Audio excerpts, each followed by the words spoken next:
এখন থেকে আর জিমেলের পাসওয়ার্ড নিয়ে আপনাদেরকে টেনশন করতে হবে না, কারণ জিমেল এমন একটি অপশন নিয়েছে এর মাধ্যম থেকে আপনার scan lock, face lock, pattern lock, QR code lock সবগুলো ইউজ করতে পারবে। তার জন্য জিমেলে ক্লিক করবেন, এরপরে গুগল অ্যাকাউন্ট অপশনটির মধ্যে ক্লিক করবেন।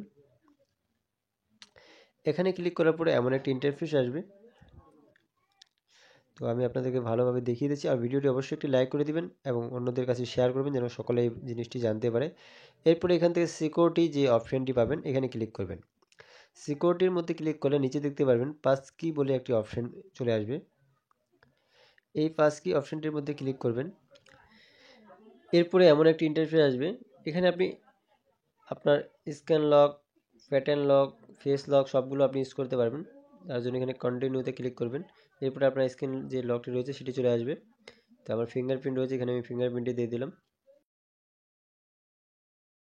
এটি এখানে সেট হয়ে যাবে।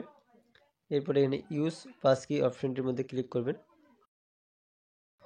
এরপরে এখানে ক্লিক করার পরে আবার এখানে ডাউন অপশন চলে আসবে, এখানে ক্লিক করবেন। এরপরে যখনই আপনি জিমেলটি লগ ইন করবেন আপনার এই ফোনে, তখন কিন্তু আপনার ফিঙ্গারপ্রিন্টটি জাস্ট দিলে কিন্তু আপনার পাসপোর্টের জায়গায় এই ফিঙ্গারপ্রিন্টটি কাজ করবে। তো এইভাবে এখন আপনার জিমেলের পাসওয়ার্ড যদি আপনি ভুলেও যান, তাও কিন্তু আপনার প্যাটার্ন লক বা ফিঙ্গারপ্রিন্ট লক দিয়েও খুলতে পারবেন। তো ভিডিওটি অবশ্যই লাইক করবেন।